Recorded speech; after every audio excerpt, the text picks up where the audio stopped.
An event marked on the cultural and touristic calendar of Cape Verde since 2013, the Atlantic Music Expo kicked off its 10th edition on Monday, April 1st, 2024. With more than 9 editions, the Atlantic Music Expo has become the go-to event for transatlantic networking, exchanges, insights, and music, bringing together music professionals, artists, and more from Cape Verde across Africa, America, and beyond.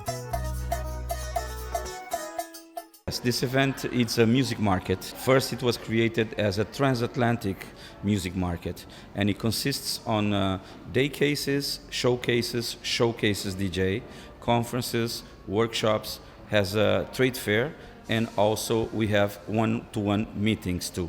So it's mainly to have the business of music and world music in one place during more or less a week. Sou da cura, sou da salsa, sou da mistura, sou da lata. The ministry is one of the fathers or mothers of this international event.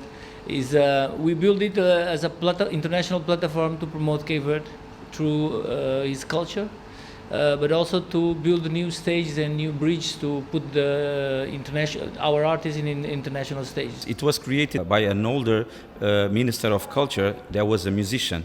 So it was run by the Minister of Culture first for 5 years. But then, because of the budget, they decided they wanted to stop. We got together 10 local businesses and we talked with the government. We said, okay, we want to take over. You guys will give us a subvention and we will look the other on the private sector. So the last 5 years, we organized it here in Praia. And for us, it's very important because we bring people from all over the world to be here. Artists, professionals of the music, journalists, national and international. So we make Praia like a little center of the world music for a couple days. So it's very important also because it brings a lot to the local economy.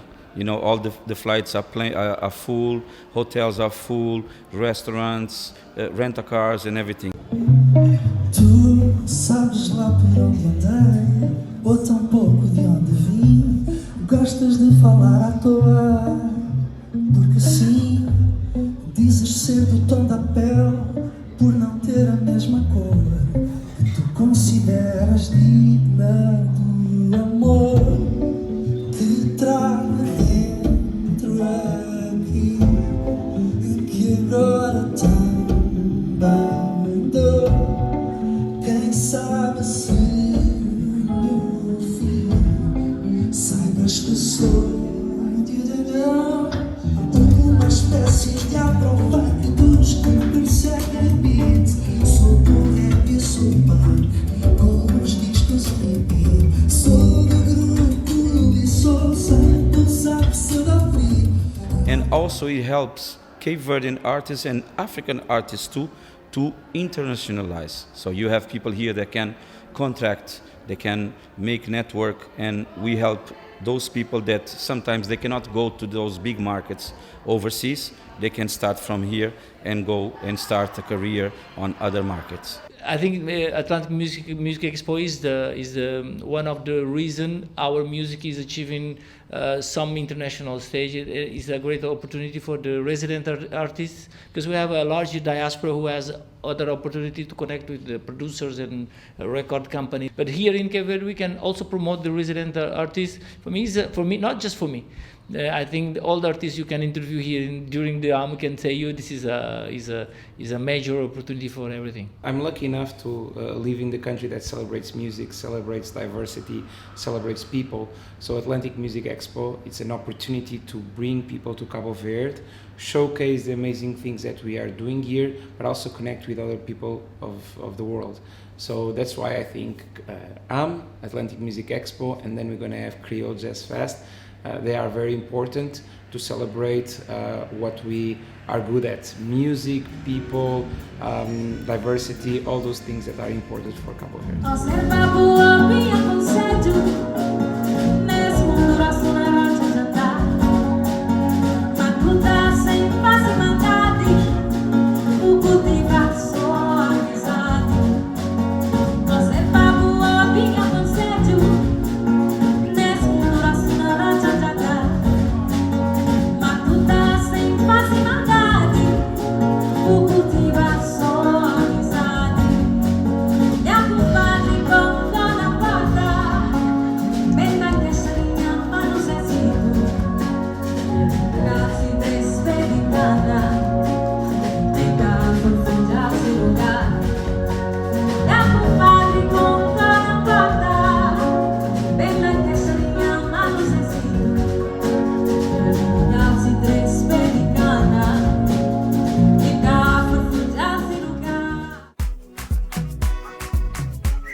4-day event kicked off with an opening ceremony, tributes and Cape Verdean music showcases, with performances from Banda Cartel, whilst the following day saw day and night showcases, including an urban music stage and DJ sets, conference programs, practical workshops, one-to-one meetings, and an event street market, which all combine to provide the perfect setting for music professionals and artists to network, expand their contacts and activities.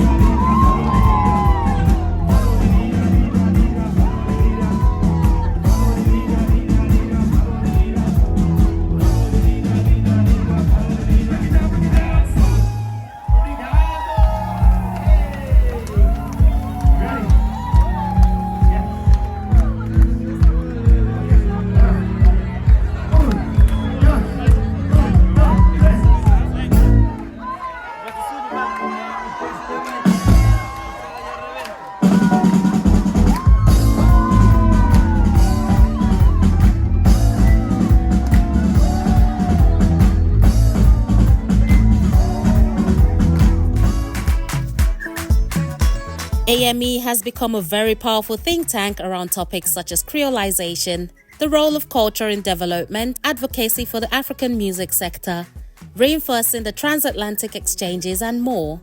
I think this is a wonderful event and I've learned quite a bit and I've met interesting people, and I hope that will help our local artists from Seychelles to be able to come and to meet and to work with other people and eventually be known, on the international scene. And there's a lot of opportunities, and I've met a number of interesting people, so I'm hoping that things will turn out positive.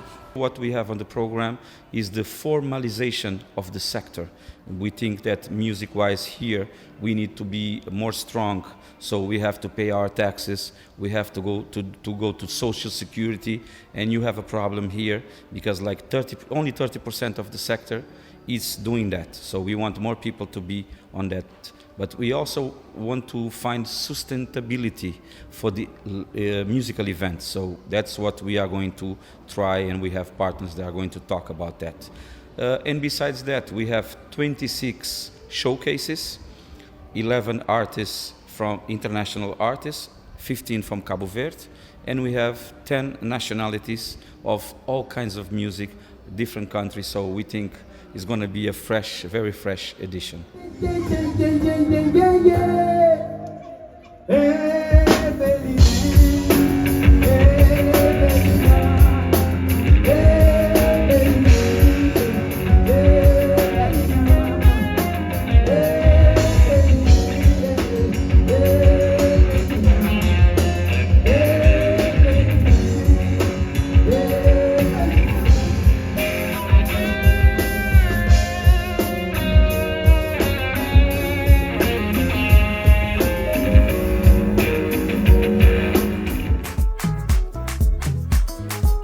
Yearly turning its largest city and capital, Praia, into a hotspot of vibrant transatlantic cultural exchanges, the Atlantic Music Expo has hosted 3,500 delegates from 55 countries with 70 conferences and workshops, 250 DJ sessions, and more than 760 artists from 38 countries.